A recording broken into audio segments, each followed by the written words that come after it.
Hello, everybody. Welcome to today's stream where we are actually going to be hosting the Farmer Fighter podcast. I feel like it's been a while since I've been on the pod, a while since I've hosted it personally, so super excited to have the boys back on the pod. In case you guys don't remember, we have Lambeau, Beast, and Apo here with us today. What's up, everybody? How's everyone doing?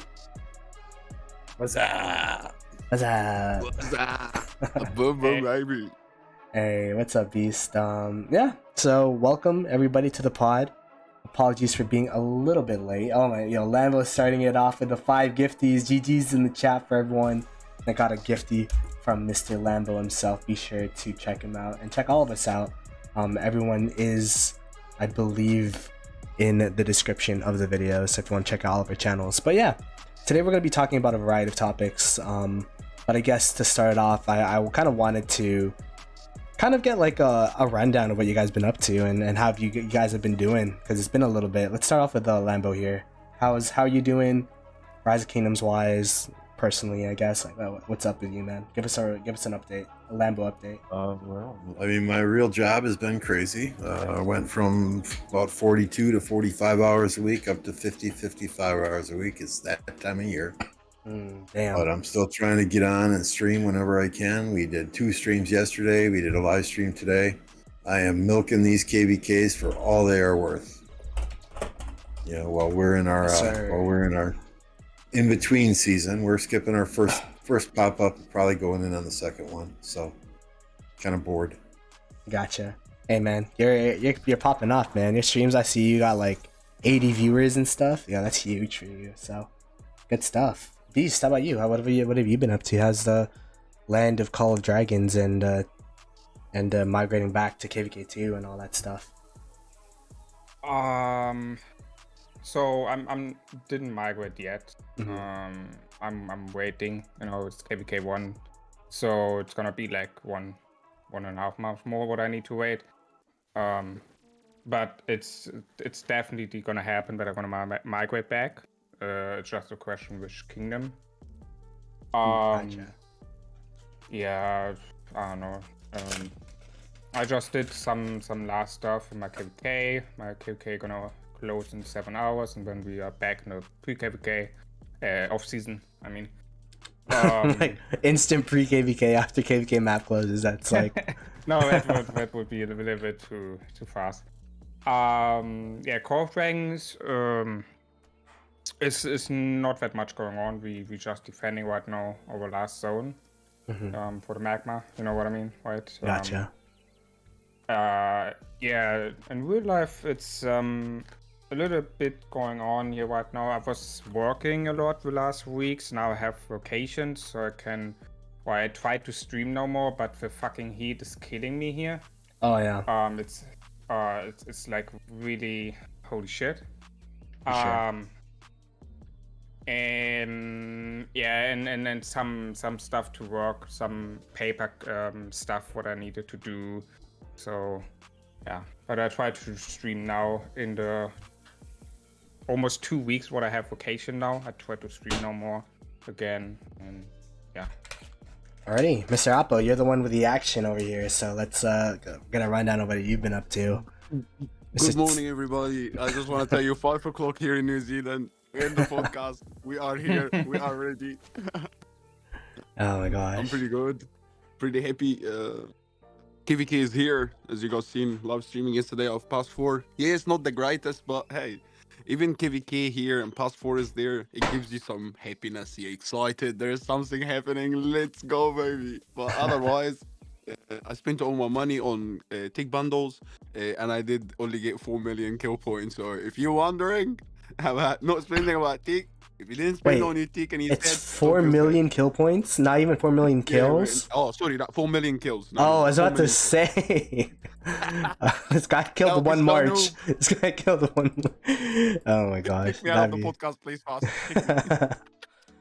Alrighty, talking about KvK so then. otherwise, all happy days. Yeah, man. All happy days. Talk about KvK. I guess we could start off with this. The first topic is, so I got my HQ. I was wondering if Huaqiu Bing is actually, because you've been in KvK, how often have you seen it, Lambeau? And I mean, Apo, and like, what is it like?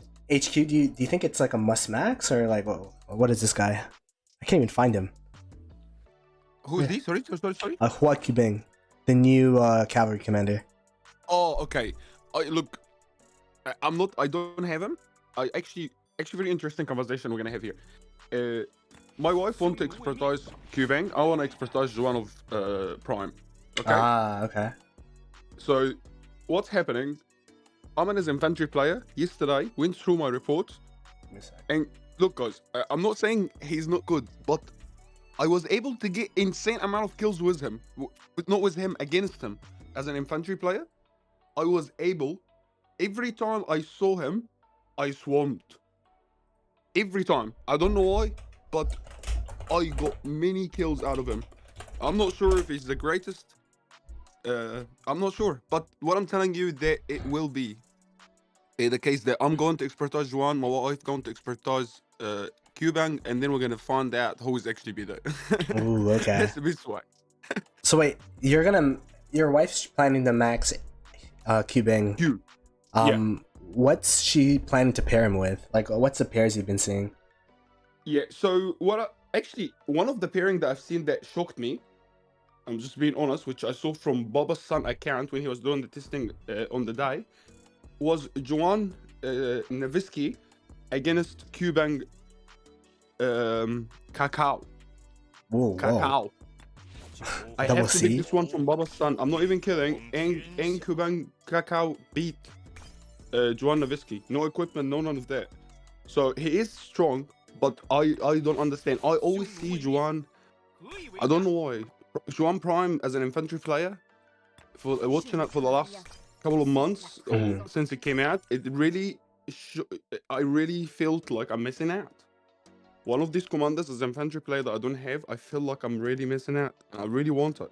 What's your before current I cap go- match right now? If I I have can ask. Novisky William. Nevsky William. And let me tell you, Gotcha. Ploto, Mhm. if you guys noticed my stream yesterday, I Mhm. was super shocked as an infantry player for the first time, playing with William expertise, Novisky expertise. I found out yesterday that even though investing all this money on infantry gear, getting proc, having the best accessories, having all my marshes was iconic, it does not come close, not even 50% to what my one cavalry marsh, no special talent, all iconic, was able to get me in kill points on the open field. I was shocked every time I opened this report. When Guan did 600 million kill points in one marsh on an open field, and you have Novisky on the other hand bringing you 1.6 million. Yeah. It's just, I felt like this. I feel like my hand been in the sand for a long time with the infantry. It's just the truth, and I have to own it up, and I have to start focusing on more positive things. Really, is the truth. Not gonna lie, I feel you there. I used to consider myself an infantry main, and then my Nevsky and Joan alone got me 30 mil kills by themselves last KvK. So I'm just like, yeah. I believe you. I think I'm a cav main now. I guess we could go to Beast with this. You've been in KvK. I don't know if you were able to see HQ or keeping yourself in the open field. What do you think of this commander? I didn't saw him. I don't know if when did he came out again? I think it was like, let me see. Like 2 weeks ago. Oh yeah, no, Vervi was not fighting anymore. Gotcha. So I cannot say anything to that, unfortunately. But from the looking, I think from the skills overview, I think he's kind of strong. But yeah, more I cannot really say. I mean, That's fair. Yeah. yeah, it's single target damage. I know we all love more AoE damage, but I mean we see it on Nevsky that it can work. And just from the skill it's looking good. So Okay. All right. How about you, Mr. Lambeau, the KvK watcher, KvK overseer? What's what have you been seeing in the KvKs, and I guess your overall impressions with HQ? I mean, I see a lot of this guy in KvK. You see him in Osiris in the middle. Yeah. I think he is an upgrade to an XY. Mhm. At the same time, I don't think it's a commander that I would instantly max just to get a little bit more skill damage than XY. Okay. If you're pure cavalry, absolutely go for it. And when I say pure cavalry, you're running 3 or more cavalry marches in the open field. If you're not pure cavalry, I mean, I'm gonna slow play him. I'm gonna spin as many wheels as I can before we go into a KvK to get him as high as I possibly can, so I can do a minimal gold head investment in him. He's not as overpowering as people thought he was going to be, looking at his skills before he actually was released and tested on the field. So that's my 2 cents anyway. Yeah. Agreed. Like, I think he's still one of those commanders where if you're running 2 cavalry marches, you can consider investing into HQ. I'd rather probably invest into Nevsky and Joan as a primary cav march. But yeah, I agree with you guys. I think he's a pretty good commander. And we'll have to see. I'm planning on maxing him next KvK, and I guess I'll be the guinea pig for our group to see if he's any good or not. But who knows? Maybe he'll be good at barb chaining. Look at his 1.5k healing factor at his 4th skill, right? Who knows? Anyways. And honestly, I've been saying for probably 3 months that if you do not already have XY max, don't max him. Wait till the next cavalry commanders come out. And if you followed that advice and you did that, hey, max him, right? Because you didn't dump gold heads into XY. My feeling 3 months ago was XY was going to be the next Genghis Khan. He still provides value on the field, but this guy is better. But you don't need to go out and get him right now today if you're not on KvK, if you're not one of those top 8 teams in Osiris League. The thing about XY too is just like, if you see him in the open field, I don't know about you guys, but for me, I instantly swarm that guy. It's just like, I feel like XY is just so squishy. So, but he wasn't. Oh, yeah, Isn't that crazy? He wasn't. He was a beast. He was amazing. XY, and I gotta agree with like saying it, like XY was a beast. Was amazing. And I agree with Lambeau, because the other day on the stream, someone came to my stream and said exactly the same thing. He said, "Bro, I have XY and I'm getting squashed." And I'm thinking, I just don't understand. Do you guys think because there's other beta commanders came out make XY not as strong? Because when he came out, he was a god, pretty much. Everybody wanted him. Yeah, it's definitely power creep. It's like one of those. It's one of those things where, now that XY, like, he's available. Is he available through dailies yet? I'm pretty sure he's like almost there at that point. Soon, I think, but not yet. Yeah, like XY is, compared to Nevsky and Joan, like, is very glass cannon, because there's no tankiness on XY at all. Nevsky, Joan, they have like some form of like health or some form of defense, or like, actually Nevsky has all of it, which is why he's like one of the best cav commander in the game. And then Joan of Arc at least has like some anti-swarm a little bit. So, but with XY is just so, he's so what do you call it?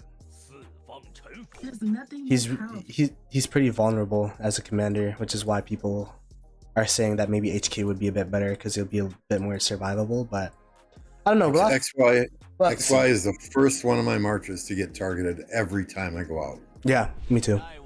Yeah. So that's probably me targeting it, anyways. Okay. I guess moving forward, I want to talk about Justinian. This is a commander that I have no idea about, because I haven't been looking at the reports and all that kind of stuff. So I guess we could go over to Lambeau, because I watched your stream and I saw a couple of Justinian rallies. I want to get your input into, like, what do you think of Justinian as a cav rally commander? Insane. I mean, this guy and Nevsky are just insane.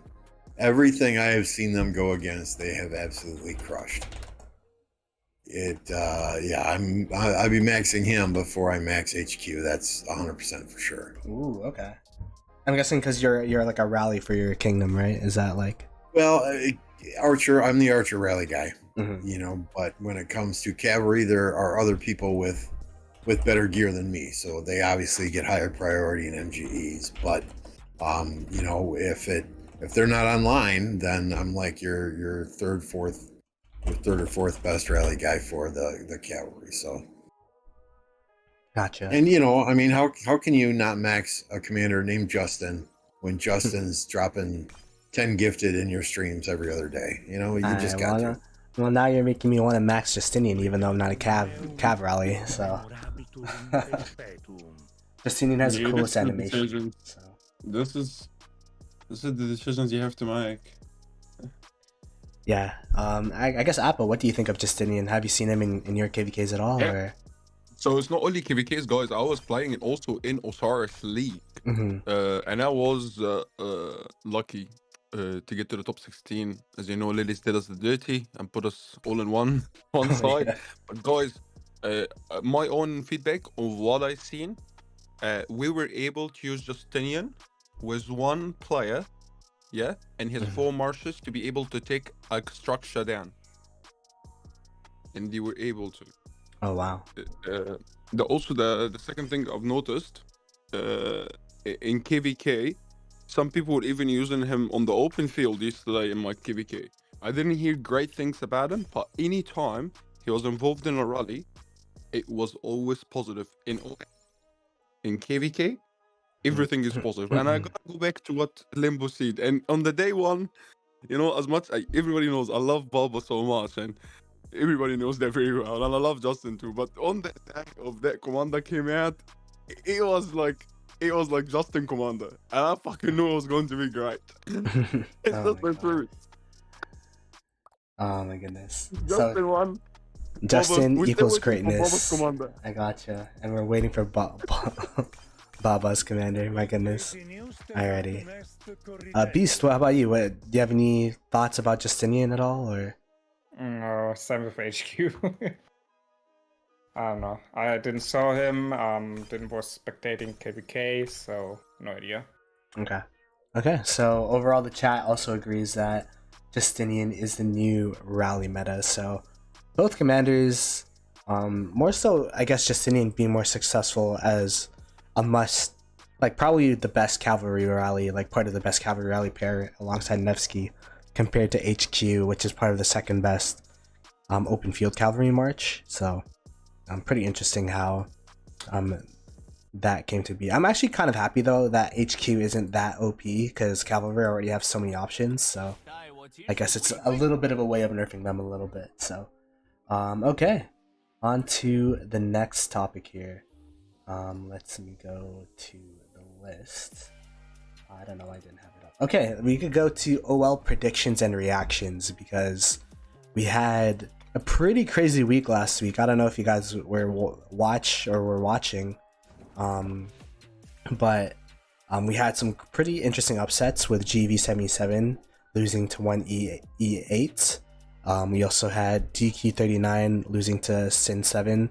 Not really too sure about that being upset, but like DQ39 was favored and they lost that match. Also, SJ32 was favored in terms of betting against AO77 and they won that match. So I guess overall, with how Osiris League has been going about, we could focus on... I only know these two realms really. I guess Apple could talk about Besset because you're from Besset and you were in the top 16. But I guess overall, how do you think this season or these playoffs have been going? And I guess we could start off with Lambeau on this one. It's been interesting, right? I mean, for starters, for those of you that think the seeding in the top 16 is random, it's not. And the proof here is you've got four alliances from 2489 that are on one side. You've got 2 alliances from 1960 that are on one side. 2 from 2377 that are on one side. You've got 3 from 1093 that are on one side. So It's not random.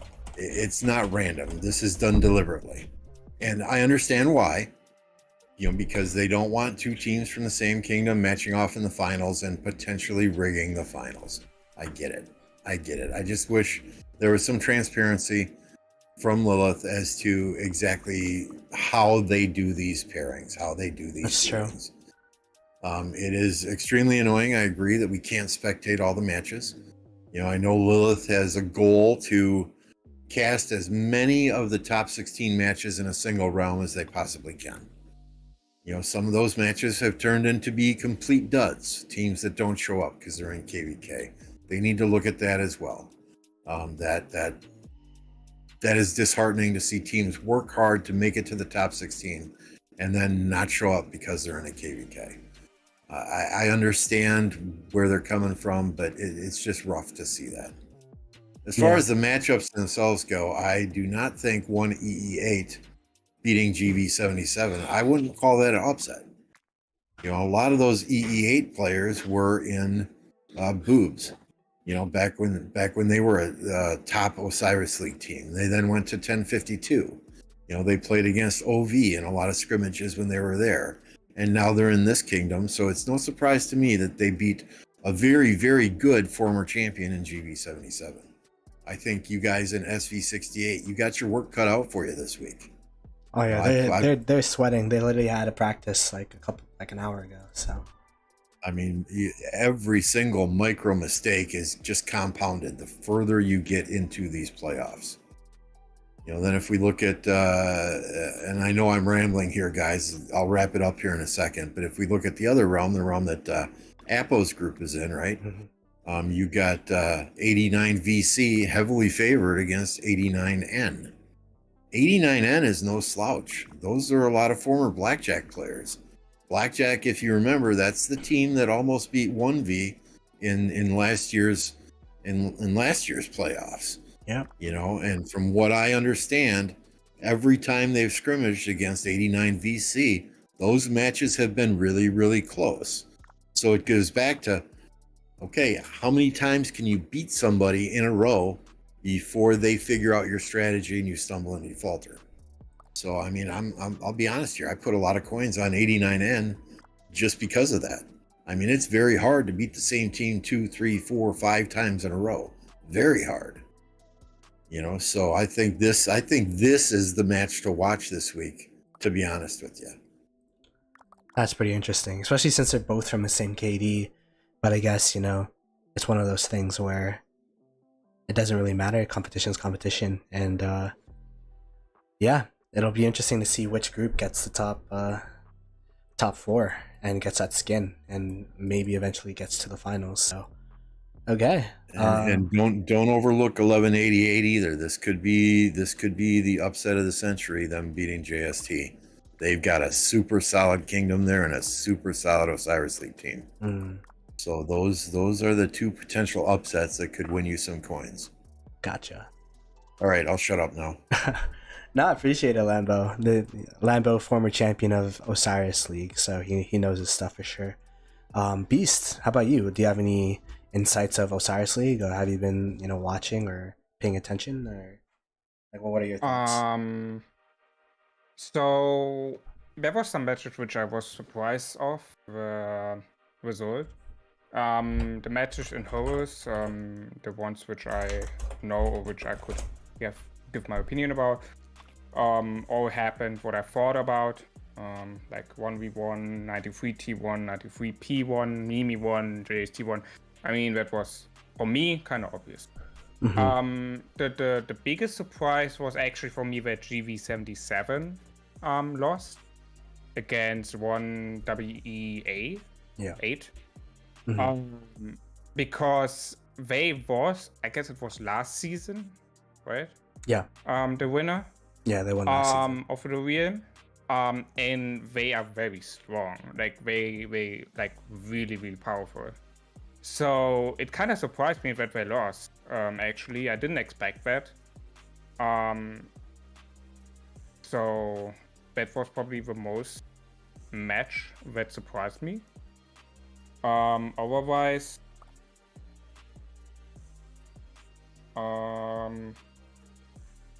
Yeah, nothing else. Okay. I mean, whip against 60 MX was I mean, sure it's 90 60, but I mean we're talking here about whip 1846, Yeah. and so that also didn't surprise me. I hope that we're gonna see in the semifinals 60 GT against whip. That's what I hope as a match. But I think that match could be very, very enjoyable to watch. Yeah. I think your match also gonna be very interesting to watch. How you're gonna be against the beta of the last champion of the win. That's gonna be interesting.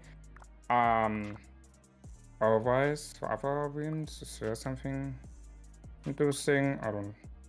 I mean, it's just an 89 VC versus 89N match, I guess, that Lambeau was talking about. Yeah. Okay. Alrighty. Let's see what's Apo. What are your thoughts of Osiris League and how it played out as a top 16 player yourself? Yeah, well, for me, he covered this very nicely, and I don't think there's no more to be done. And he covered the 89 bit very well. This guys, I faced him twice. I played a lot of Arc, a lot of Osiris League, but these guys are really too good. I don't know how, but they're just so fucking good, man. They're really too good. And I've heard they've been training in and out every day. So I am also looking forward to see hashtag in this VC. You gotta remember, VC team has Baba, Eva, all the big players in our kingdom is in that team. This is the ultimate team. So for them to be taken out by hashtag in, let's go. Yeah, that'd be pretty crazy. This is really, yeah. We all know about 77. That was a hell of a fucking OL. So yeah, I think it's gonna be really interesting to watch this. Are you by any Ploto? Which stream are you casting? I just would like to know. Next week I'll be casting 1v as well as GT. Those are the two games I'm casting. Okay. Thank you, sir. Just wanted to know. Alrighty, so those are our predictions and I guess reactions. It should be really interesting to see. By the next podcast, we'll see who's in the finals, I believe. So that should be pretty interesting to see as well. Okay, next topic, I guess. KvK drama in 2268. I don't know. Do you guys are you guys updated with that? I just want to know what the hell Black Panther did to piss them all I was off. about to say something on that. Yeah, maybe you can like give a Oh my gosh. quick update. Can I just say something before you start? What did Black Panther do? Yeah, what were you saying, Apple? I just want to ask you a question, bro. Mm-hmm. I am a former player of 1804. Mm-hmm. How on earth was it conclude from the start that 1804 will get anything when they have nothing? Oh, That's my question. so I guess the biggest thing with what happened was our allies, they wanted to have rewards be based off stats, right? That was like kind of set from the get-go. I see. Yeah. So what ended up happening was I guess we could start from there. Apparently this is just hearsay, what I've been hearing. I wasn't part of the Diplo talks. I'm not part of leadership at all or anything like that. Let me just retype the topic here. 2268 KvK drama. I'm just gonna glance over this pretty like I had a whole stream about it. I think it's already like done with and over with, so I don't want to like bring up the topic too much because, you know, the KvK is over. We've all gone our separate ways. But I guess the biggest thing was 1515, which is one of our allies, the one that ended up attacking us. They wanted I think they were really pushing for stats based, which is fine. You know, that's pretty normal for most alliances and coalitions, right? It's like, okay, we're gonna give rewards based on stats. But the biggest problem with them is that they only wanted it to be top 150 players stats only. And as an imperium, you can understand why, you know, we have more than 150 players. 1804 was like, hey, we only have like around 50 players, so it's just like a weird kind of suggestion, so they didn't really conclude on anything. They just concluded that it would be stats based. At the end of KvK, what ended up happening was 1804 actually had the most fights, because they're like the weakest in our coalition, as an A seed. So like the opponents started like focusing them down, and they actually got a lot of deads. 1515, I think they had the most kills, but then we outweighed the amount of deads that 1804 had, and we weighed that more than the kills that 1515 had, because 1515 they also zeroed a lot of cities and all that. That's you farm kills from zeroing cities and all that kind of stuff. There is an argument that 1804 got zeroed a little bit, but overall, everyone agreed that 1804 would have control of the Zig. So 1804 got the Zig, and then what they found out is actually we don't even have 240 players to give our autarch rewards to. So I mean, I guess they would get the star, but outside of that, like, it's kind of a waste, right? So then Absolutely it is. So then People they're kill each other for this reward. So then what ended up happening was that apparently, Black Panther said 1515 only got 2 billion more kills than 1804 or whatnot. So yeah, so it's just like, yeah, they're like, okay, 2268, like, do you guys want the Zig? And then we could switch whatever, and it's like, okay, sure. So we said yes, we got the Zig, and then 1515 took offense to that, and then started rallying our offline players and the Zig. So then we just burnt them out of Kingsland, and Black Panther said 12 minutes, and then that was the end of it. And then drama ensued, a bunch of Facebook posts about 2268 being the Zig stealers and how it's unfair for 1515. But yeah, Never heard of that's 1515 before. So that was I honestly haven't either. But from what I've been told, they've had, this is also hearsay, so this is just what I've been hearing, is that they've had problems with their allies in previous KvKs as well. So but it's not That's like a common problem. it's not like a first time.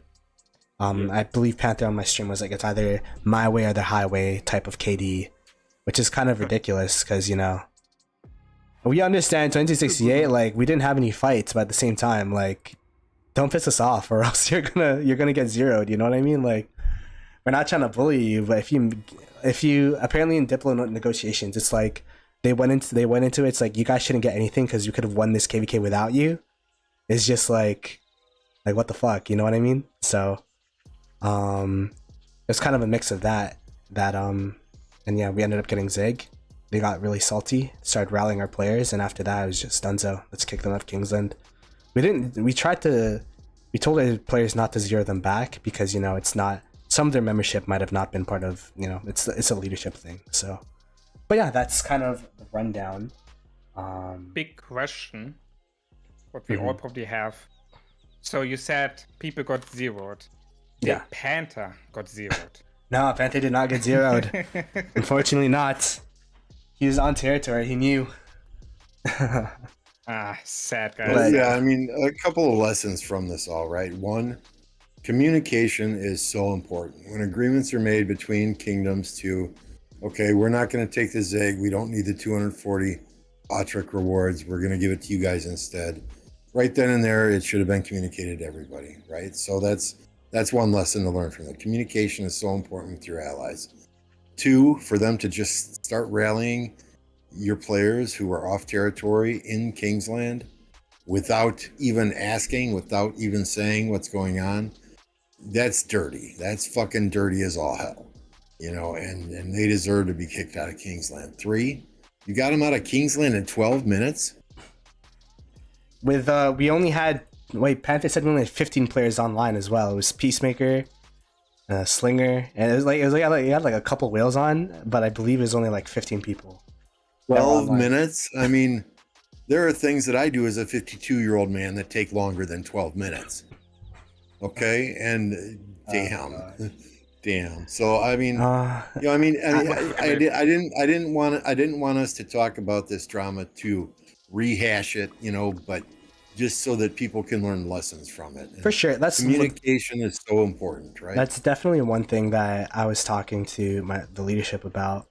It was more so just like the fault that we had was not communicating that, hey, we're gonna take the Zig from 1804 because they're giving it to us, and just letting them know.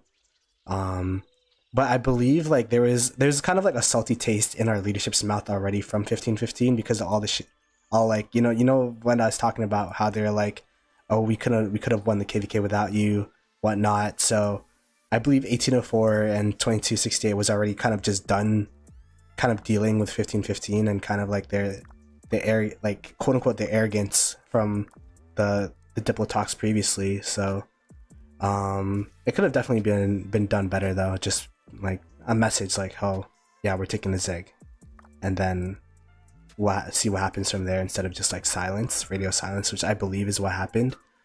But yeah, that's pretty much it. Yeah, I don't know. Right. So from my understanding, 1515 was like complaining and all that shit, and then started attacking you, right? And zeroing people. Believe it or not, yes. And then it took you guys with a bunch of people, like with a handful of people, and only 12 minutes to push them out of King's Landing. Mm-hmm. Yeah. So I mean, you can put the shoe on the other foot too. Yeah, you guys, as the only Imperium in this KvK, right? You didn't get a lot of fights. Mm-hmm. One could argue that, okay, I mean, they're saying if you guys weren't there, they would have won KvK anyway, and I call bullshit on that. You know, if you weren't there, maybe these other kingdoms, your enemy kingdoms, would have fought them twice as hard then, because there was not a big Imperium there to smash the shit out of them. You know, so you can, you know, the cup is half full, the cup is half empty. It all depends on your perspective. Yeah. And that's the thing. I had a whole live stream about this. There was a bunch of 15 people in the chat, and I literally asked them like, hey, if you guys want, because they're having all these accusations, it's more so because I've been hearing it from the 2268 perspective, of course, because I'm from 2268. I know the leadership of 2268. I know, like, I had Black Panther on the stream, but then we had like a bunch of people from 1515, like, you know, saying this, saying that. So I'm like, hey, if you guys want to join the VC and talk about it, like, you have 100% the chance to. Like, if you want to show me screenshots, if you want to do this and that, they never went on. So that's why, that just proves to me that if anything, that, you know, like, they're not willing to defend themselves about it. They're not willing to give their perspective about it, except just complain in the chat. So we shouldn't really give it any more time. Oh my god, that's just childish, man. That's just childish. It is what it is, right? But there you go. That is it for this drama. Thank you, Ploto, for sharing this with us. I guess we could talk about other KvKs that are happening now. Starting with the 1846 KvK. What's been going on with that? I guess I haven't really been spectating that much. I've been kind of spectating through Lambeau, if that makes sense. Me too. Like, what's? I guess we could start off with Lambeau then. What's been going on in this KvK from your eyes, and I guess, like, you know, what's happening? Well, obviously 1302 pushed 1254 back into the starting zone very early on. A lot of the new leadership in 1254 then migrated out. So 1254 has got an entirely new leadership team, the third one in less than 2 months now, you know, so they're pretty much done. They're pretty much written off of this KvK. Now, they have been pushing out against 1302 a little bit, and 1302 has had to deal with some of their excursions through those past fours, which relieves some pressure on 1846 at the top. 1846 and 2332 are defending against 2605. They have been losing a fort, building a fort, losing a fort, building a fort. You know, and 1846 finally took the pass from Mimi, and they are burning Mimi forts. But Mimi's going to do the same thing, right? A fort goes down, they're going to put up another fort. And my whole thing with this KvK is we've got 6 days yet until Pass 7's open. Is it all we're going to see? Is this same thing as the 2049 1960 KvK? You know, fights at these forts for the next 6 days? I mean, I thought Warriors Unbound was supposed to help get rid of these fort walls, but it is doing the exact opposite. These KvKs are so boring to watch. Fights are good, right? Fights are fun. Yeah. But after 7-8 days of watching the same people fight at the pass and the same things happen, it's gonna get freaking boring.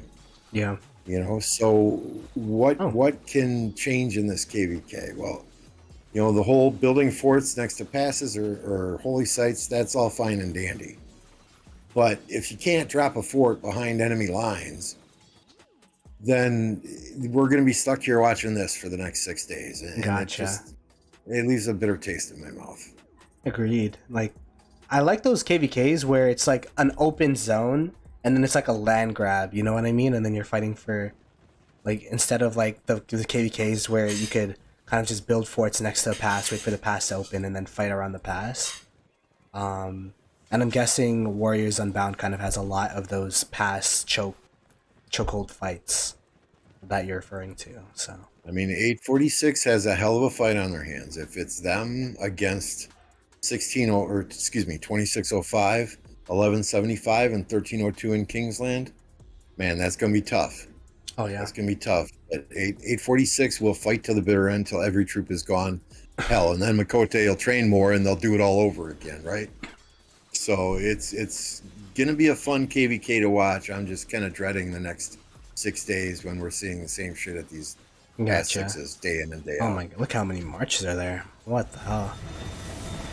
Okay, that was a mistake. Oh no. Simplified graphics, please. There's so many sounds. Okay. Yeah, don't- Beast, what do you think? I don't know if I actually want to watch that fighting and spectate it. I come out of a KvK.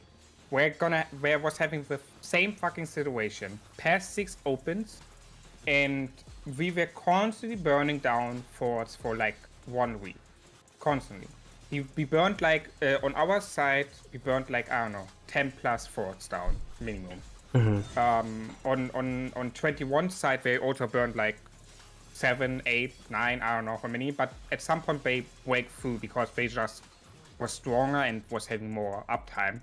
The problem then what ended up is like that, you know, we was also when we was having the power, we was having more power in Kingsland, but we was so drained because we was basically fighting constantly, and at some point also 2488 joined when before Kingsland opened in that zone. Oh, so you So had he was this doing you it had this 2 or KvK format 3. as well, Beast? Is that what you're talking about? Yeah, so Ah. this type of KvK is like, it's like nice, the idea behind that, but the problem what I see is that at these level 6 passes, it's like, of course you want to go into the enemy zone and take the stuff from them. That makes completely sense, and take away the passes for the Kingsland. That's why you fight for that, right?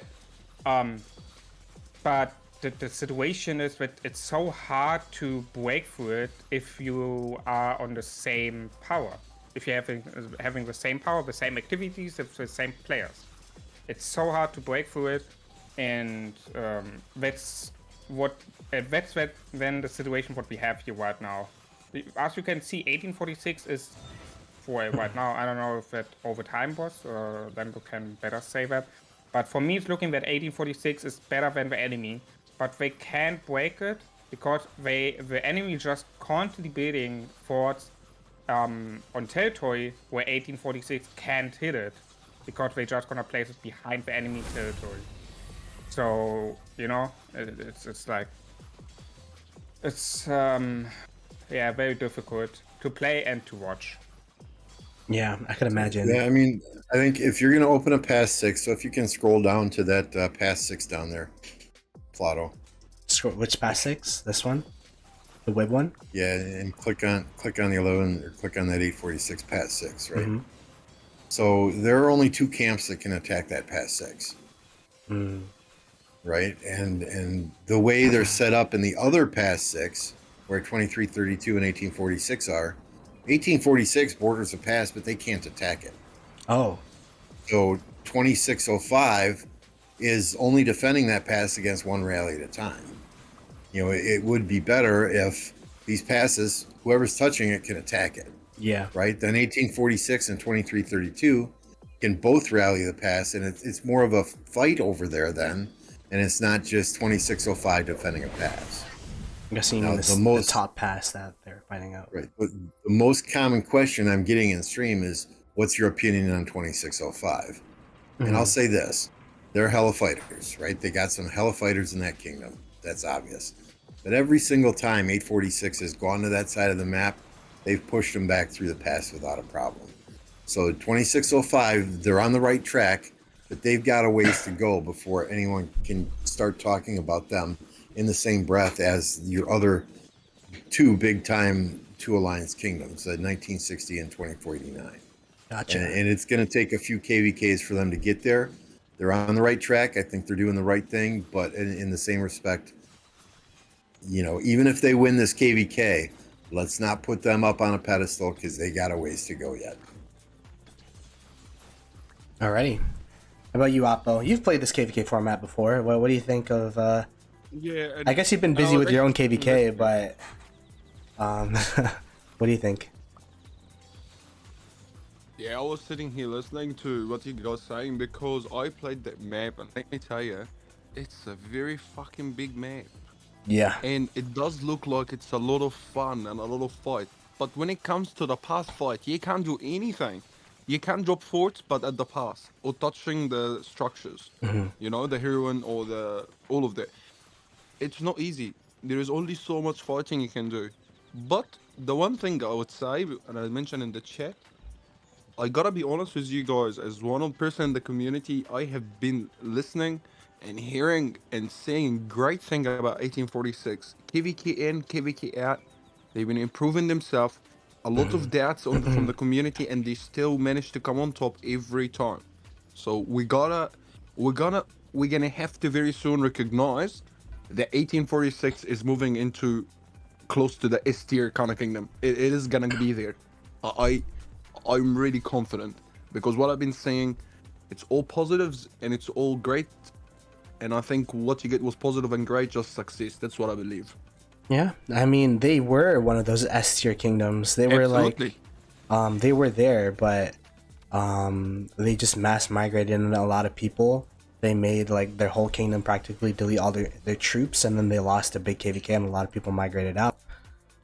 But they're definitely learned their lesson of like, hey, we gotta like lower the amount of people and just bring in quality people, and they're definitely doing a good job. So Great example for it, that when things go wrong, it's okay, because if you have a strong leadership, you can come back even stronger. And I'm so proud of them, really so proud of 1846. It's tough too, because when your KD starts going down, it tends to be a snowball. But if you have good leadership and people that are willing to stay and rebuild and do all that kind of stuff, put in the work to make a kingdom work out, it shows you know what you can do. So.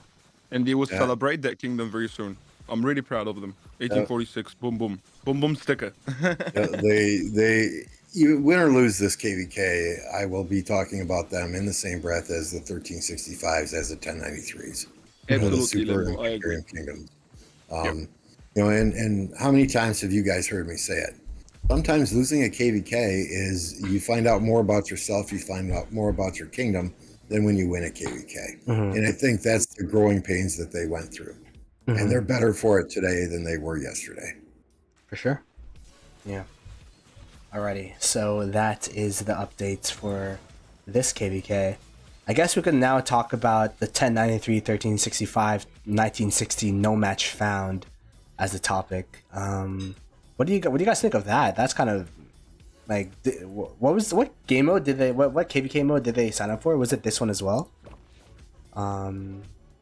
Was it a Nile, or was it was it also Warriors Unbound? But I think they signed up for the stratagems one, right? Stratagems. Oh, okay. Yeah, that's what I think it is.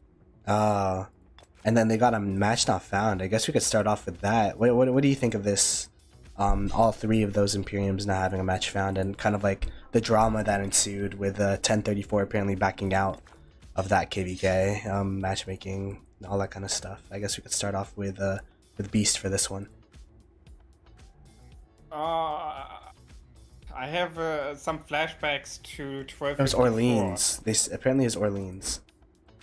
So the question is, did they all sign up for the same like map for the same story? Correct. All three of those KDs, yeah, signed up for the same KvK. Okay, then again, what the fuck? Like, what? How if they all have like sign up for the same map? How is it even possible that they're not in the same KvK? Like how? Like I don't understand that. Like we have so many A kingdoms which could have filled out the other spots. Like there's no problem.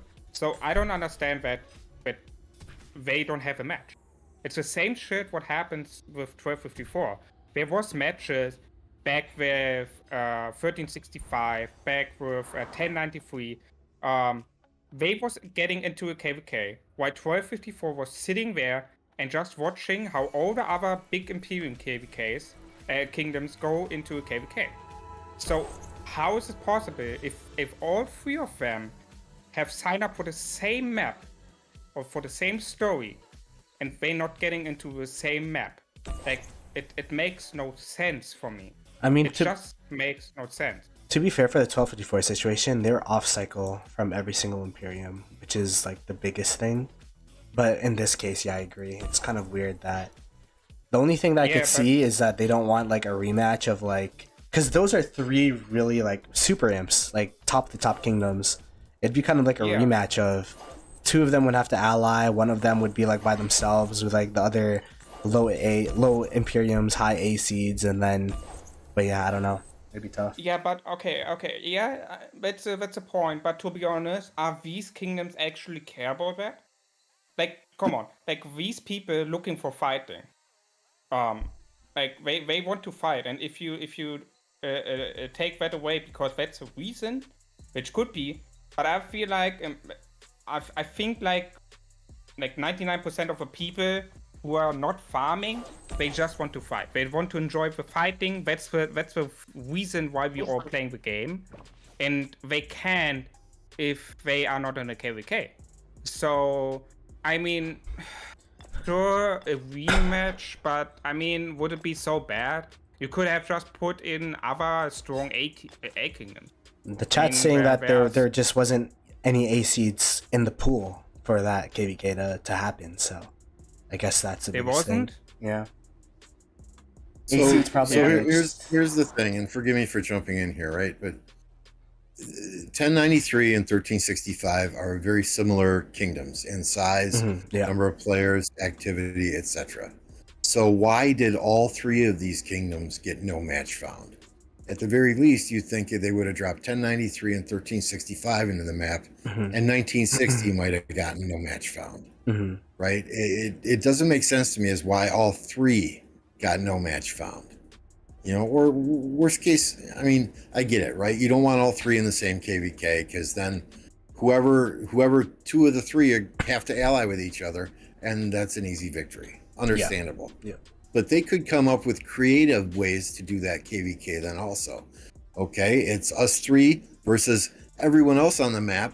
We keep everyone else out of Kingsland. 1093, 1960, and 1365 all go into Kingsland, and it's a free-for-all for the Zig. You know, there are creative solutions to that as well. Yeah. But to give three of the biggest kingdoms no match found and potentially start them on that downward spiral like 1254 was on, it's not good for the game. That's true. Agreed. How about you, Appo? What do you think about what are your thoughts about this? Well, yeah, this is I don't know. I fucking lost a bit, guys. A fucking bit lost. What are we talking about? 1960, 1365, and sorry. 1093 not having a match found. Sorry. Fuck, man, my head, I swear, has got a spin. One thing is, what Lambeau just mentioned, I do understand that 1v did not register. But again, why 3 no match? No, how one kingdom? Was Lily's already preparing to make the Hell KvK? Or do they want to make the Hell KvK? Because, do you understand, if the 3 did not find a match, now they're going to register the next one, and they're going to be looking forward for 1v to register, so that KvK happen. Because by the look of it, it's not going to happen unless they're going to have a very unbalanced KvK. So I really don't know. But again, the community is too hard on 1v. You know, you gotta understand, everybody plays this game for different reasons. You know, the community is harsh. If you don't register, if you don't play against 1960 and lose all your speed ups and lose all your troops and get raked and quit the game, you're not good enough. And I don't agree. So there's people that tell you, oh, blah, blah, blah, you don't play this big KvK. I want to see them play this big KvK. I want to see them play against 1960. I want to see them lose all the speed ups. I want to see them lose all resources. Spend 10 times more resources to get 100 million kill points compared to other KvK. We get 1 billion with the same resources. When you play against them, you understand it's not tough. It's not easy. You gotta be prepared, and you gotta take that risk. And to take that risk, you have to have everything right in place. That's how I believe it can be done. So if it's organized, it will be a great KvK. But if it's rushed, we're gonna see the same drama we happened in 2489. If Imperium don't want to fight, a kingdom has 32.7 billion power sitting in Pass 4 gathering. You know, you see these things. So it's better that it takes time for us to see better results KvK than a rushed thing that nobody wants to watch. Okay. So that's how I see it. So you say it's better, might as well have the best matchup instead of rushing. Exactly. Okay. Because, bro, what we've seen is every time we get a match, if you look on Facebook, there's a problem. People not happy about the match. There's an issue. Because it's people rush it. And some people go into KvK and realize, oh my god, we're going against 1365, we're going against 1960. Oh fuck, I'm not playing. We're going against 2489. Nah, fuck, I'm not playing this KvK. It's the new thing. If I don't get the match I want, I'm not gonna play KvK. You know, so it's better to organize that. Everybody agrees, and you're just a fault because every time it's gonna happen. I don't want to see 1960 for 1365 alone again. I want to see the bigger one. You know, even though it will be one of the greatest in history. Don't get me wrong, 1960 for 1365 would be absolutely amazing. But we want that bigger one. I want 1960 to get an ally. I want 1365 to get an ally, and they play 2v2 or 4v4, whatever. You know what I mean? Gotcha. This is what I want to see. Okay. That's fair. I don't know that we're ever going to see a huge fight like that again, though, because the way this game is trending, we're going to those two alliance kingdoms. That's alright. But I mean, I mean, yeah, sure. But then we could have at least like see 1093 and 1365 matchup. So it could have been a 1v1 with all the other A or B C kingdoms, whatever it would be then. So it would be not two biggest imperium kingdoms in the game. It would be then two, and it would be then pretty clear that it would be when 1093 on one side and 1365 on the other side. For example, I mean they same, I guess the same powers, same size, right? So the stats would be like pretty even, I guess, if I'm correct or informated. So I don't know. It's like it's I just getting some flashbacks to the situation with 1254, and if that already happens now to, I mean that's not one kingdom, it's like 3 kingdoms. And in my opinion, having no match is like damaging more than having a not balanced match, maybe. Well, and this is the second no match found in a row for 1365 now. Oh, really? But Yeah, this I is didn't even know that. second? History. Is it a second? In a Second. row? Did they try it I last understand pop? it, yes. Yep. Oh, interesting. Wait, the second in a row? I don't know. I set it to 1254 and we saw what happened. In my opinion, having no match found, it's just more damaging the kingdoms than having an unbalanced KvK. Even if it would have been an unbalanced KvK, there could have been still diplomatics. It could have been a 2 versus 5, a 3 versus 5, I don't know. Diplo could have made it. But having not even the opportunity to having a match overall is like damaging all 3 kingdoms and overall the player base of these kingdoms, because we all know what happens with no match found to 1254. A lot of people didn't fought, they was AFK, they stopped playing, it was a lot of dead wave, and it ended up at the kingdom, the people migrated out to a new kingdom. Wait, so what's their next pop then? What's the next pop for them? Is it actually September 4th? Wait, Panther, are we in the next pop? Bruh. I mean, I guess I got my hunter inscription already. But yeah, the only thing I would say though is 1254. I think that there's a lot of problems with 1254 internally, and then there's of course a no match found. But I think the biggest thing for 1254 is that not only did they have no match found, but everyone else had that big ass KvK that they're playing, that big Strife of the 8 that everyone was just watching, and then including 1254. 1254 was just like, you know, like they couldn't do anything. So I think that's the biggest thing. If they can manipulate the groups for Osiris League, they can manipulate the matchups in KvK. Yeah. That's why I'm saying put your tinfoil hats on, boys.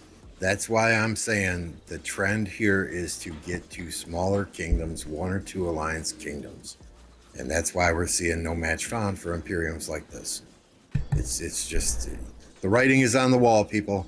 Either read it or cut bait and run. Alrighty. Yeah, but I mean, but like, why? It's like just damaging the game. It's just damaging the player base. People gonna be tired, and if it it's gonna be more no match found situations, it's gonna be probably the same situation what 1254 is having.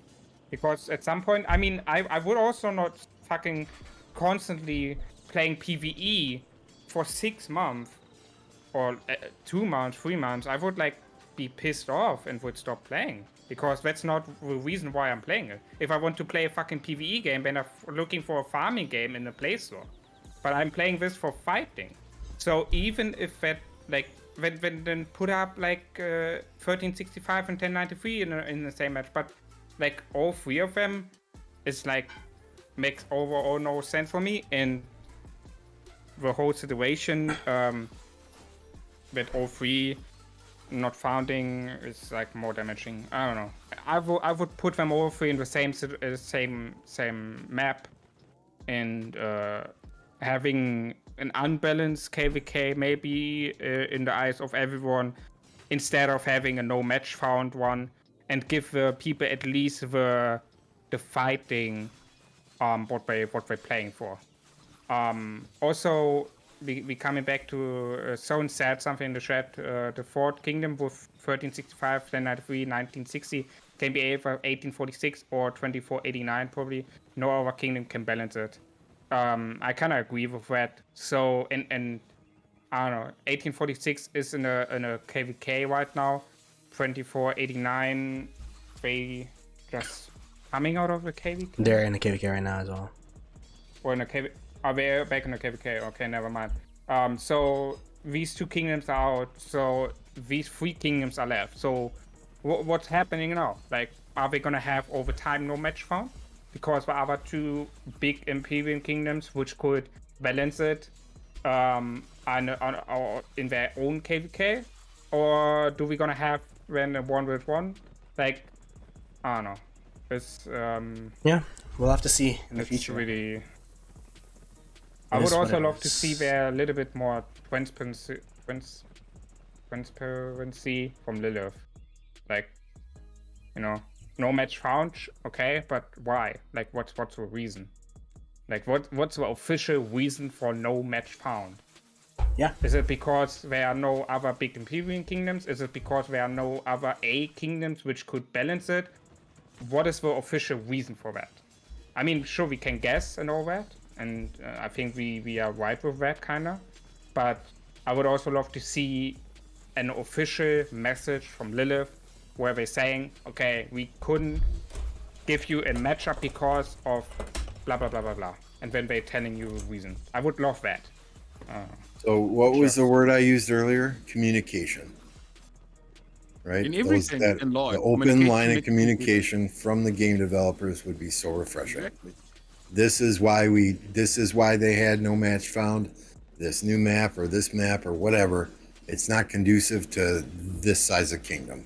Okay, fine. Then tell us what map we need to register for so we can all get on KvK so we can fight together. Yeah. Exactly. Yeah, if everybody wants it, why not? Well done. Yeah, right. Alrighty, there you go. Let us pick our KvKs, Lilith, or give us transparency. Yeah, Alrighty. for fuck's sake, Lilith. Sorry. Next topic, Apo. Yes, Your sir. KvK is a spotlight. What's going on? Like, I guess give us a rundown of everything that's been going Okay. on. From Let apparently, me what do I've been this. told is it's the most toxic Lost Kingdom in the game, or something like It's that. beyond toxic. Like, I'm being honest, guys. Yesterday, I was, guys, I'm a pretty positive guy, and I'm pretty happy. And I've never been, I don't know what to say, but this Lost Kingdom is a bit rough. Like, there's some individuals in a certain kingdom that got disrespectful, unfortunately, and we do see this from time to time in the game. But one thing that hurts me is when it becomes personal. When someone targeting people and becomes personal, it becomes unhealthy in a way. Yesterday I was called a dog on the game. I was called some disgusting stuff in the Lost Kingdom chat. It is quite toxic, but that said, let me just give you the bigger picture. At the beginning of this KvK, we never knew that we're going to register. So this was a leadership decision. We as players here in the kingdom, we're here to play with full on our Vix and follow the leads. Simple as this. When the registration happened, we all got ready. Nobody complained. We got started. The KvK started. We told them from the start, as part of the diplomacy, that we were not gonna push on the same side. It's gonna be we go one side, 1484 go one side, and then we're meeting Kingsland. Have you seen Facebook after that? You saw the disrespect. After that, Lost Kingdom chat, it's all toxic, it's all disrespect. And I don't think so. I really don't think you need to give respect to people that don't respect you. So, yesterday when the KvK started, on the left-hand side of our camp, we have a big kingdom which is 2331, and they had 37.5 billion power. And they decided not to come out of the pass. So what are we supposed to do? On the other hand, we have two small kingdoms with very low kill points, which I brought one of their king on my podcast, Double Decker. They came out and fought. Yeah, they got smashed, but they came out and fought. And we fought, and wasn't strong, I know, but they did turn up and fought.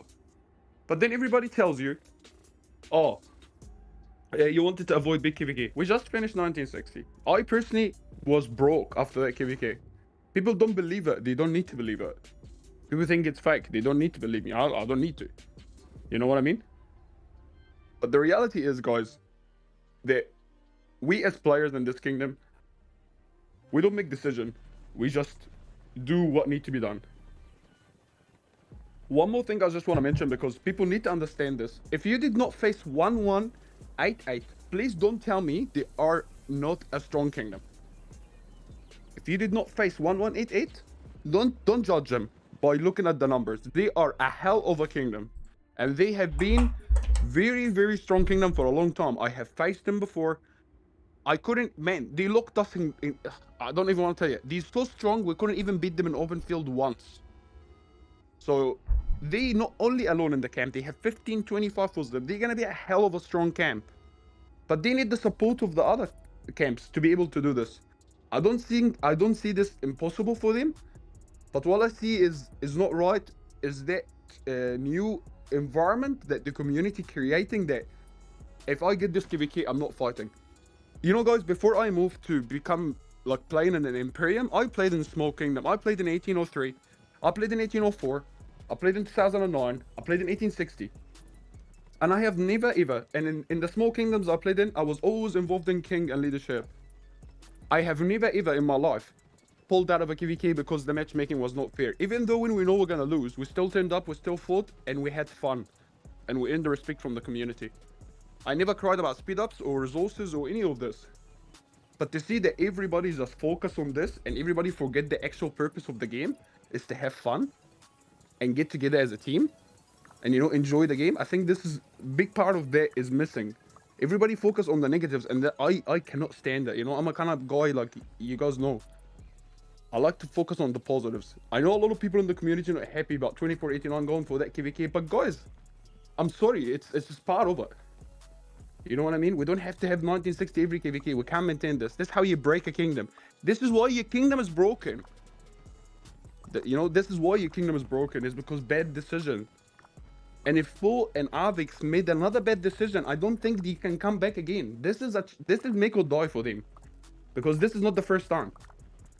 So Fo is not taking risks, and you gotta respect that, because the guy have tried to build the kingdom, tried to build this before, and it wasn't successful. We all believe in him. We all came behind him to support him in his goal. And we as a team will make sure, you know, we stick by him. As long as he make the right decision for us as his team, I believe we're going to stick for him for a long time. That's how I see it. Alrighty. There you go. Yeah, man. Anyone have any thoughts about what Apo said? And this KvK in general. I think he said it all, right? But the one kingdom, what is it? 2332? Is that do I have the kingdom numbers right? 2331. 41. Okay. For them to have 30 some odd billion power, which is the most of any camp in this KvK, yeah. And to just drop a fort in the next zone, what, to potentially get a Hyron and not even come out and try? I mean, had they come out, had they put pressure on 89, then 89 would not have been so focused in the zone that they went into. They would have had to defend territory in 2 zones. It would have spread you guys thin, divide and conquer, right? I mean, half of your people would have had to go to one side, the other half on the other side, and you would not have cleared out the kingdoms you were facing so quickly. But the fact that they didn't do that, they're throwing in the towel, and they're throwing their allies in front of the bus with it. Ooh, interesting. Okay. Alrighty. Yeah, I don't have anything to say. Like, that's pretty well spoken by Apo. Like, honestly, like, you just gotta do what you have with the matchup you have, right? From there, just play the game and have some fun. So, yeah. What you have? Just one thing to say. I like Apo said it all. One thing what I just wanted to say. I don't know. I didn't watch it, but Apo 2341 like was fighting, right? It was like going out and fighting, right? Apo? Yeah, brother. Yeah. 2341, right? You talk Yeah. with W leader. Like they was like giving their best, right? Oh man, they fought pass opening. They dropped forts in our zone. They tried to burn our fort. They tried to play open field. They rallied. They did everything possible as a team with the capacity they have. And you know, bro, after the fight, they still positive, very nice people, came and checked, came and said, great, thank you for the battle. We're looking forward to continue this KvK and beat your asses, even though we're getting our ass built. Because they have positive mindset. And this is why I brought Double Decker to my podcast. The guy has a positive mindset, and I respect leaders like that. He doesn't look at the power, he doesn't look at the names, he look at the game. It's, let's have fun, let's fight. Oh, we lost? Good. We dropped some power, we're ready for another KvK. Mindset, it's all about mindset. Yeah, exactly. So that's what I wanted to hear once again. I talked to him also after the last podcast, and we talked about a little bit of old stuff what happened. So he definitely have a wide mindset, and I very respect his decision as a king. Like that's what you need to do as a kingdom, as the leadership of a kingdom. You're looking to give your members content. And what I mean with that is you don't say, oh yeah, we're not gonna fight. Like, it doesn't matter who is your opponent. Like, you go out and you try what you have. I mean, how else you can grow as a kingdom, first of all, and how else can you grow as a player? I mean, if you having the same mindset as the leadership who's saying, oh yeah, we're not gonna fight because that's unbalanced, blah blah blah, me, then sorry man, then you are in the wrong game. Like, you playing it for fighting, You know, that's what I at least do. For me, it doesn't matter if I'm fighting 1365, if I'm fighting 2348, if I'm fighting 2341. It doesn't matter who my opponent is. I go out and fight. And that's what I'm looking also for as the leadership. And that, I believe, is also the opinion from most of us. So it's kind of sad to see this toxicity in the game and on social media about this KvK. It could have been a great KvK. I really have liked the Diplo, like that they both said, oh yeah, we're not gonna help each other until Kingsland. The power was like double or triple from the other kingdoms. So it, in my opinion, it could have been a great KvK, but all this toxicity is like kind of destroying it. But it's good to see that not all of them are like this. It's good to see that 2341 have a mindset, what everyone should have, and I hope that it's kind of turn around and that everyone fucking fights. But yeah, we will see when with the next zone. Okay. Well, I think we could. I'm sorry. I have Okay. to jump in. I'm sorry. I have to say something. I'm sorry, team. Yep, you're good. I'm sorry. Forgive me. Gura Bohtari, you said fuck mindset. You guys are properly whales, so you don't get negative trades. Your entire field gets wiped out with negative trades limitation. Brother Gurab, first of all, 3 of the people that sitting here are really middle or low spenders. I am under no circumstances is a whale, and I just want to make this quite clear. I'm a very low spender, and I just want to make that clear to you. 80% of my trades are negative. I am not great open field. I still have bad, terrible trades. But I'll tell you one thing. I turn up every time and I fight. Against 1960, I swear, bro. I swear. I did not have one positive report. And here is Hasta in the chat. He tells you. And I still streamed, fought for 18 hours, lost my speed ups, lost my resources. Don't think that we are whales and sitting here with the, spending monies, and we're talking about people with low spenders and low gear, and we are whales. This is not right, brother. We are in the same boots as you. Trust me. I want to also say to that comment.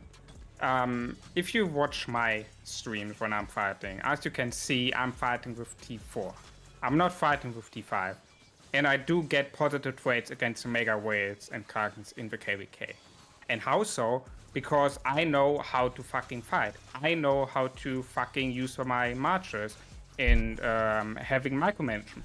Like, if you, like, complaining about, oh yeah, you get negative trade, maybe you look on your micromanagement, maybe you look on your marchers, maybe you look on your equipment, maybe you look overall on your count, and maybe you see something what is not correct.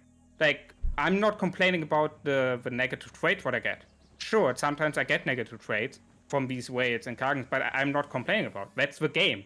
You know that there is fucking whales, Krakens who spend 1,000 every day, and then there's the side of low spend and free to play.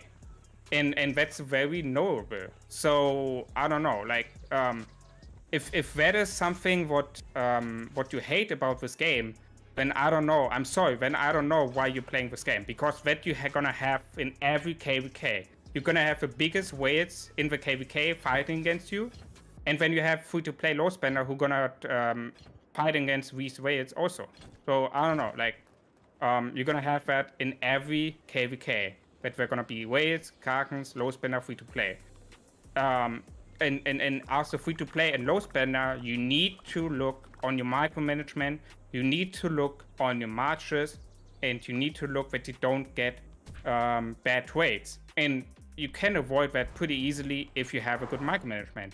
And you learn, I understand that with micromanagement about the marches, that you click in the correct time out of the field, going back in the field is like kind of hard to learn. But as you can see, it's possible. You see that in my fighting. Of course, I do also mistakes, and that directly hurt me. That's like filling my hospital half size. So, like, what I taken that mistake, what I do, us learning process and getting better, and that helped me to punish then also bigger whales. And I'm again using only T4.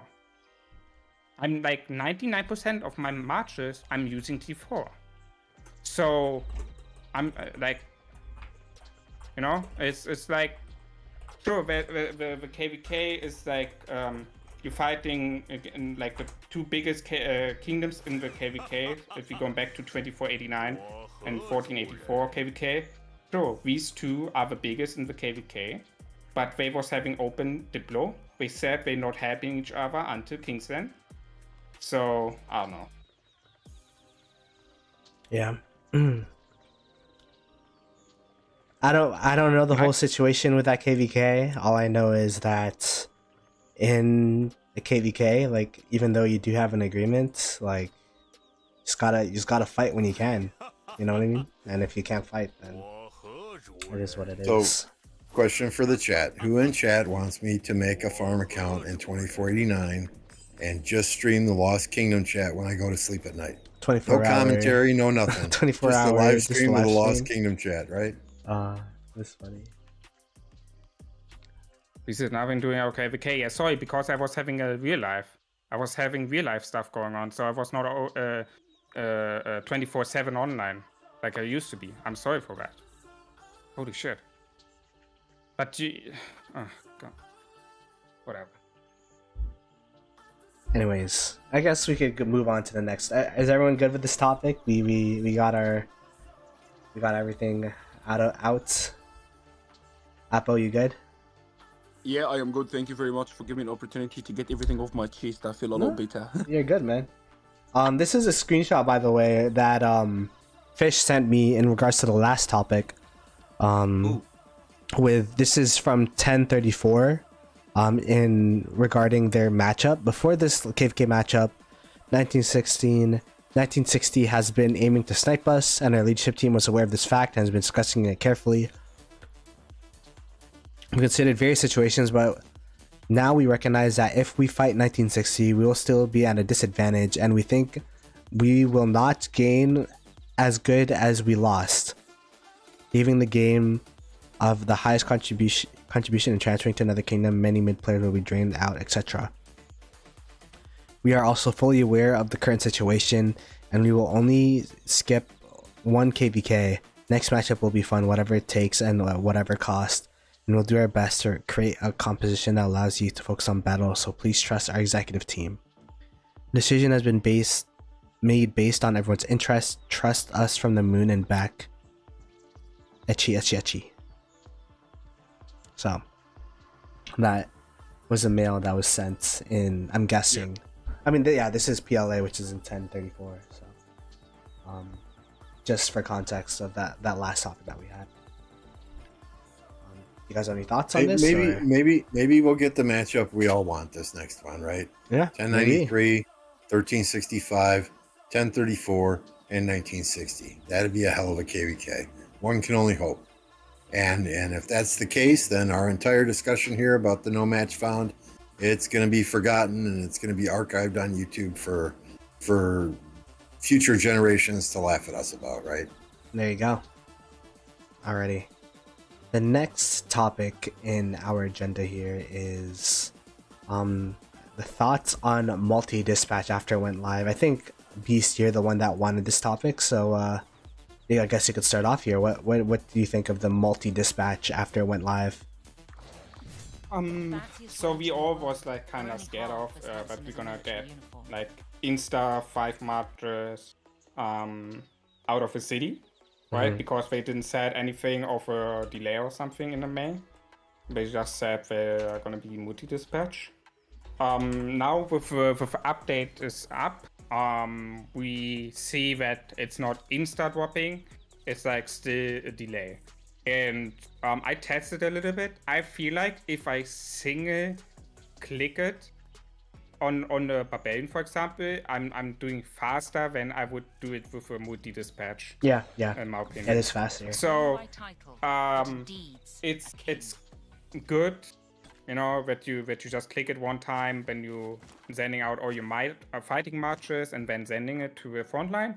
But for cheeseburgering, for insta dropping out of a city, it's not helpful. It's still better to single target and doing it by yourself than doing it over the multi-select function. So I think how they turn it into a game, sure, it's nice. It's good to see that there is no insta drop out of a city, and I think that means that all our not complaining, but all our scary thought about that is like now away. So. Okay. Does anyone have any other thoughts? Lambeau, Apo? I actually would like to bring a couple of notes to the attention of the community because I did test the East today. And I would like just to bring it to your attention, team. I have noticed something very important yesterday. If you saved your march as T5, for example, you need 450 T5 archer for your march. And for example, you have only 300k. The game will not mix match T4 and T5, even though you saved it as mixed T4 and T5. When you bring them out of your city, if you don't have enough T5 pure, it will default to a random number, which is yesterday on my stream was 120k. Every time I take my marches out, my archer march, when there was not enough T5, it was always 120k. And the issue is, guys, you get complacent and you focus too much in the game. That I found out throughout my reports that I pulled that march more than 8 times was 120k in the open field. So that's so bad. you gotta be so careful. What I've learned, after you pull your marches out, open the corner menu, maximize it, and look at your marches before you go fight. Gotcha. If you're someone with 90 million and have enough troops, you don't have to worry. You're gonna love this update. You're gonna think it's the greatest. But the small tip, if you 80, 85, you don't have max T5 marches, make sure you double check your marches before you attack. Trust me, guys, I've done it so many times yesterday. It's pretty sad. Okay. But otherwise, it's great. Rai said they noticed the same in ARC. Can I say one more thing? Have you tried to set up your marches with all T4s and then reduce the number of T4s? Does it autofill then with T5s? No. Interesting. No, I didn't. Maybe I can try if you set up mixed marches in the beginning, does it then dispatch the mixed march, or does it try again to put 120,000 T5 and not fill T4? Just a couple of thoughts. Give it a try, see what happens. I'm curious. I genuinely am. Thank you. I will test it. And guys, one more thing I've noticed. When you want to pull out 4 marches, remember, the game will default. Yes. Hello. We're losing him. Can you hear me, guys? Yeah, we can hear you now. Yeah. Yeah, sorry. So what I was saying is, guys, also I've noticed yesterday in some of the fights, I was like, okay, I can't use my 5th march anymore. I have to go to 4th march. When you come to pull out marches, just remember that even if you marked only, like, for example, on the read menu marches, if you only marked 4 marches, double check your yellow and blue, because if you only need 4 marches, the game will also default choosing another march for you. So you have to be careful. You gotta check it. But the most critical one, guys, I'm gonna repeat it. Double check the numbers of troops on your marches before attacking. Otherwise, happy dice. Gotcha. Yeah, I mean, it's not as overpowered as I think we initially feared, right? Because of the delay in each march going out. 100%. I think where it will get the most use is in Arc of Osiris. You know, but you got to be careful there too. Our last Arc match, I did the multi-dispatch, but my T1 march that I used to cap an obelisk, that's like march number 4 on the yellow presets. So that's the one that it sent out last. So I was delayed by a good 10 seconds in getting my ass to that obelisk, right? So you do have to be really careful. You have to understand the mechanics and how it works. The one thing that I do still fear about this, right, is if you have, say, a Baba and a foe right next to a flag, and there's 500 marches from the enemy surrounding that flag and the rallies coming in, by having the multi-dispatch, it's going to allow them to target that rally one time and send out troops one time to swarm that rally. Now, the troops aren't going to all go out of the city at the same time, but still, you guys know, just like I do, when there's 500 marches around a flag, it's hard as hell to target anything specific. So you'd be able to specifically target that one rally way back before it even gets to the flag, and then bam, as soon as it gets there, you're dropping your 7 marches on it and swarming that rally down. That's the one thing that I see where this will make defending a flag easier than attacking a flag. Yeah. And it already is easier to defend a flag than it is to attack a flag in many circumstances. We'll definitely have to see the application. I mean, if the marches around that rally are, you know, proactive enough, they could just hopefully just swarm down the marches one by one. But yeah, it'd be tough if, like, imagine all 5 cities just multiple dispatch at the same time around that flag. Yep. And that'd be super tough. But yeah, I think overall it's a good change. But I'm happy that they made it like one by one instead of like Call of Dragons where it's all instant, which is what people thought it would be. And hopefully they heard our cries, and that's why they did it. Oh yeah, they definitely did it because of the Creator Quarter podcast. We're making a difference in the Rise Guinness community. Exactly. Yes. For sure. Yes.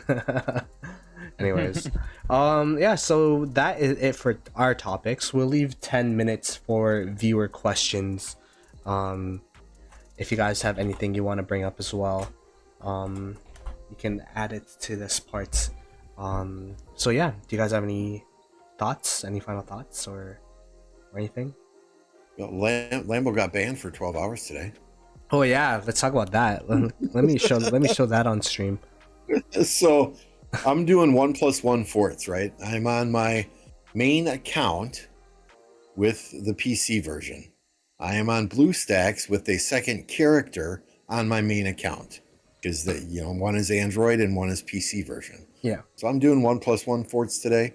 I'm thinking, okay, I've done this hundreds and hundreds of times in the past with no issues whatsoever. I burn through all my AP. I get up, I leave, I go run an errand, I come home, I sit down, I log in, and I go to send out a gem gatherer. And the system is telling me, oh, you can't do this right now because you've been banned. So then I check my email and I see this in there. And I'm like, what the fuck is going on? Immediately contacted VIP support, and they're explaining to me that, it's because you're running multiple systems, BlueStacks and the PC version, and you're using multiple accounts on the same device being computer. So I'm like, okay, dude, I'm deleting fucking BlueStacks right now. Deleting BlueStacks right now. I will never use it again on my PC. I will run my farms on my tablet from now on. And they fixed it. To their credit, their customer service took care of me very quickly. Is that because I spend money in this game? Is that because I'm a content creator and they didn't want negative publicity? I don't know. But they did a hell of a job taking care of it, fixing it really quickly, and removing that 12-hour ban.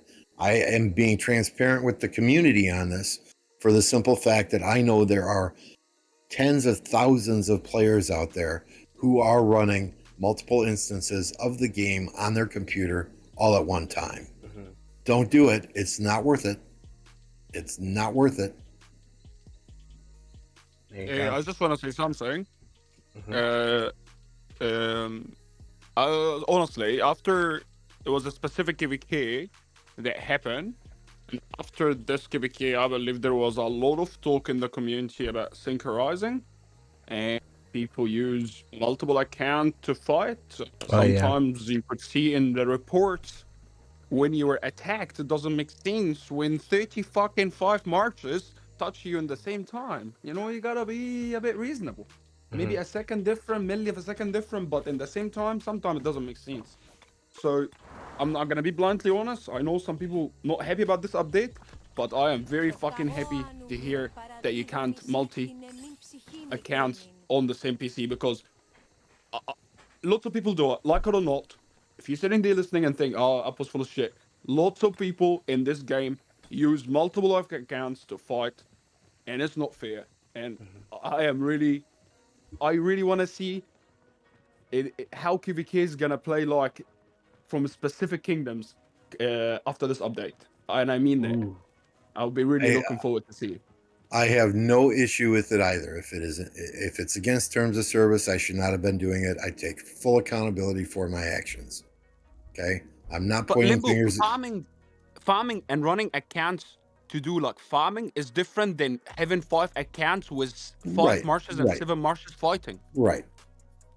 If they're how I going to enforce this on one player, though, they need to enforce it on everybody and not just single out specific players because they may have received a complaint about a certain player, because that player is a streamer, because that player is a whale, because that player has 17 billion of each resource because I farm like a motherfucker in the off season, right? If they're going to enforce it, they need to do it unilaterally with everyone who's doing it and not just one person. Gotcha. Nah, well said. I agree. Otherwise, it's biased. Okay, there's that topic. Coley is asking thoughts on how to improve Siege of Orleans KvK. You guys have any initial thoughts how to improve Siege of Orleans? I haven't played it. I'll defer to you guys. I also did not play, unfortunately. Are you playing it right Did now? I play? I've played it. It's a good KvK. I guess one of the things that I would kind of like is it ends so like it's such a fast KvK. If you go to Siege of Orleans, if you look at a map, let me see, Siege of Orleans. Like I felt like it was such a fast KvK where you go into Kingsland super early compared to other KvKs. Because usually the Kingsland pass is like the last numbered pass to open. For example, this pass for Orleans is pass 6 to get into Kingsland. And then it ends up these pass 7s, like the KvK's already kind of decided once pass 7s are open, and like they don't really matter as much from what I've seen.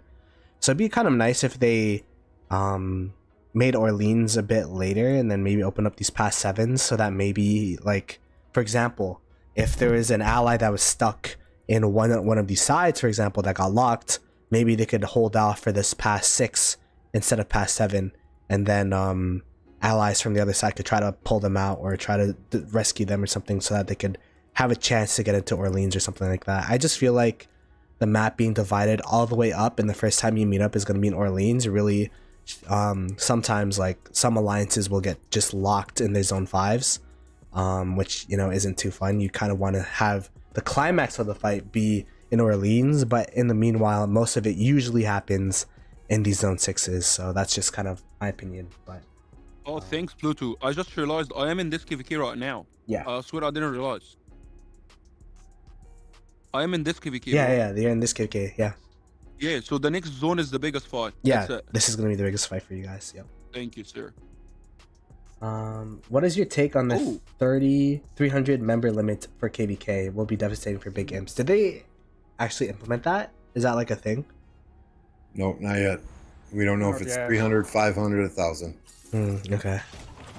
I think we talked about this that previously. so many. Yeah, we talked about that so many times. It's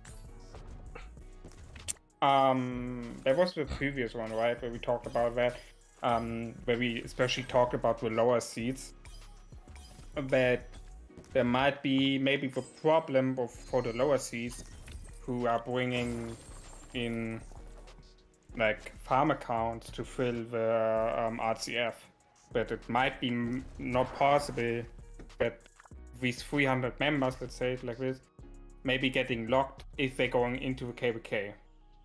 I don't know. It's a limit is like always bad, in my opinion. Like it reduces the content what you can do. The same with the AP limit what you can get per week is like limiting at some point the fort what you're doing. The same with the outage. rewards. It will be, in my opinion, the same with a member limit. I don't know. I feel like it's not a good thing if they're gonna bring that into the game. And the thing what's gonna happen then is, of course, that the big imperium kingdoms, which have 400, 500, 600 active fighters, so we're talking here about when the top 10 kingdoms in the game gonna split up. Okay, not 1960, but here 1365, 1093. If we're gonna have like a 300 player limit or something, it's gonna be sad, but because then a lot of players from these kingdoms maybe cannot play. So I don't know. It's I hope it's not gonna be 300. I hope it's gonna be a bigger limit. Maybe they just want to implement that and then lock your account into that, and basically putting away the farm accounts for the KvK, that you cannot use 10, 20, 30 farm accounts by one player for filling flags and all that shit. Maybe that's the intention behind that. I would love to see that. Otherwise, yeah, I don't know. It's my opinion, a bad thing. Okay. Yeah, it's bad for the game for sure. I want to pull up another question here in the chat. Thoughts about 2755 disbanding after their first loss to this KvK? I didn't even know they're That's disbanding. crazy. Do you know they're disbanding? Me neither. No, Who's damn. suspending? 2755. Them and 1671 beat us in the last Siege of Orleans that we played. I'm actually surprised that they're disbanding. They seem like a pretty strong KD when we verse them.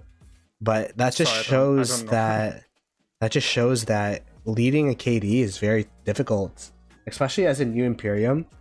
Because I know they had a lot of groups migrate in, and when you have like a bunch of groups, it's kind of hard to, I guess, manage everything. I don't exactly know what happened with 2755, but I kind of assume that maybe, especially as a new Imperium, you don't really have that pedigree that you could say, oh, this has been working for this long, we're gonna do it this way, and kind of have like that strong like leadership. Because like for us in 2268, it's like, okay, we lost that Siege of Orleans, but everyone was under the same impression that it's like, you know what, we don't regret it, we don't regret this and that, we know we could do this and that better, this is good because we got to shed weight. It's kind of like we had a unified front in that sense. But I think it really depends on your leadership and your KD, and if your leadership's fragmented, and you have different groups that say this and say that, then it'll definitely impact the kingdom and maybe just make it fall apart. But I don't know exactly what happened. It's all about recruiting the right people to your kingdom. If you recruit players who are selfish and only care about wins, only care about personal stats, only care about getting rewards, your kingdom will ultimately be doomed to fail, period. There are too many people these days who are all about that instant gratification. The number of likes they get on Facebook, the number of shares they get on a post, the number of viewers they get on a TikTok stream. People need to, instead of pointing fingers and always expecting things to be given to you, people have to work, and they have to understand that they have to work for the rewards that they get. They have to put others first many, many times in life. And this game is a microcosm of life. If you can't get along with others and you're expecting to get something for nothing, you have no place in my kingdom, no place playing with us. Go find another kingdom where you can ride on the coattails of some gold chest buyer, and soak up whatever free rewards you're getting there, and leave me the fuck alone. There you go. But yeah, I agreed. It's like, that's why we were talking about 1846, and it's impressive after two huge back-to-back KvK losses. Like, they're coming back big and strong, and learning from their mistakes and everything. So it's hard though. It's hard to do, and you have to have people that are willing to do that. So yeah. Have you seen that there's going to be a way to remove rogues in the next updates? That'd be pretty interesting. What do you guys think? Like, how would that even work? We already Options have a for way. It's rogues? called MF. Anti-rogue equals MF. MF knows players in all these kingdoms, right? So if we have a rogue player go rogue here, and then they leave and go to another kingdom, he will contact one of his friends in that other kingdom, and he will follow them around and stalk them, and he will contact people, and they will zero them until the end of time. So you go rogue in our kingdom, you're pretty well fucked. You might as well start a new account. There you go. GG. A lot of players recruited from Connections. 2075 after Siege KvK. But to go back to the question, options against rogues. I mean, that's something which we already asking for months, maybe years. Like since I play, I know that people are asking for that, so that kings can actually do something against rogue players. So if they bring in some options that you can like ban people from the kingdom, or like that they are not able to join any alliance or something, options like that would be good. Like would be really good to go against these rogues, because these rogue players don't care about anyone. Like if you are rogue, in my opinion, when you're just looking for yourself, and when this game is not the right game for you. That is definitely a team game, and at some point, if you like damaging your image, and we are born big community, and people know you, and they know you are what's going rogue, then GG, you know. But the problem is still that we don't have any options. So if you have options to ban these people from kingdoms, or ban them from alliances or something, would be really nice to see. Or even just like, because I understand that maybe if there's a civil war, it'd be bad if the owner of the Zig had a advantage of like, hey, you got to move any player wherever you want. Something that would be helpful is at least like a tag, or like, you know, like a blacklist or something. Like maybe not ban, but like there'll be an indicator of, hey, this is a rogue. Because what I've seen is a lot of rogues, they get really clever with like, you know, changing their profile picture, changing their name and everything. And as an R4, it's super annoying to have to go through a list and have to search up their player ID, all of that kind of stuff, see if they're actually a rogue. But if you're able to just have like, I don't know, like a red glow, or like some kind of indication when you click their name, or when you're about to accept them, I feel like that'd be something that'd be pretty useful, at least to make the thing easier. Awesome. You know what I mean? So or exile. Or yeah, or an exile. Yeah, an exile. Every person the king exiles goes to the upper left zone 1.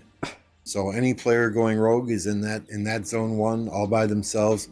Let them do whatever the fuck they want. Everyone else stay out of there. You know, like Great Britain used to send all their criminals to Australia. Yeah.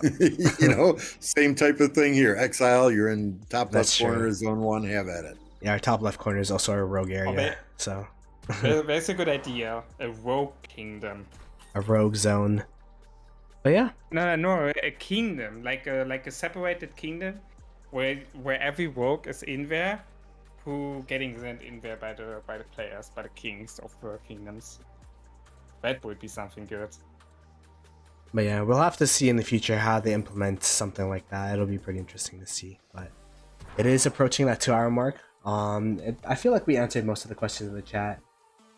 So appreciate you guys for coming on. Do you guys have anything to plug? Anything you want to shout out to the stream before we get going here?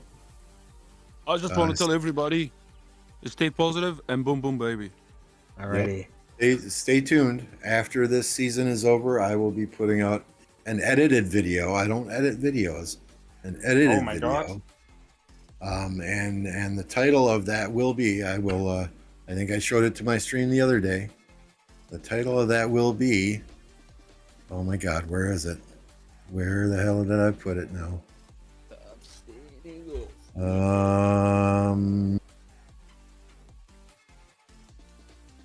Oh my God, I lost it. Sounds like your technical issues. I'm trying to, give a little sneak peek here, and I can't find the damn thing. While we wait, guys, come on, hit the like button. We have 34 likes here. I saw 80 viewers back. So come on, let's hit the 50 likes here on the stream. Here we go. I found it. The title is Osiris League. Are the top teams cheating, exploiting, glitching? None of the above? You decide. Ooh, interesting. Oh, Alrighty, Let- upcoming Lambeau video. Be sure let's to be sure to watch that. I put all the links to all of their channels in the chat. Beast, do you have any last words you want to say? Okay, I guess not. What? Did you say my name? Yeah, I'm like, do you want to say anything or anything you want to plug? Was a very nice stream. Thanks everyone who was watching the stream. We appreciate your time. It's always nice to go back here every 2 weeks with a podcast with different talks, topic and talks. And I do appreciate everything. Thanks to you guys for the stream. It was very fun, Ploto. Thanks for hosting. Yep. And Thanks for having. We're gonna see us then, guys. Yep. Thanks for coming. Appreciate everyone. Be sure to subscribe to all of their channels. Apocalypse Gaming, Slef, we got Lambeau ROK, and of course yours truly, Ploto Gaming. Appreciate you guys for coming on. We are going to be hosting Only Farmer, which was my replacement 2 weeks ago. She is streaming her KvK, so be sure to check her out. And hashtag Ploto right when we get there. Appreciate you guys. I'll see you later. Peace. All right. Have a good one. Alrighty.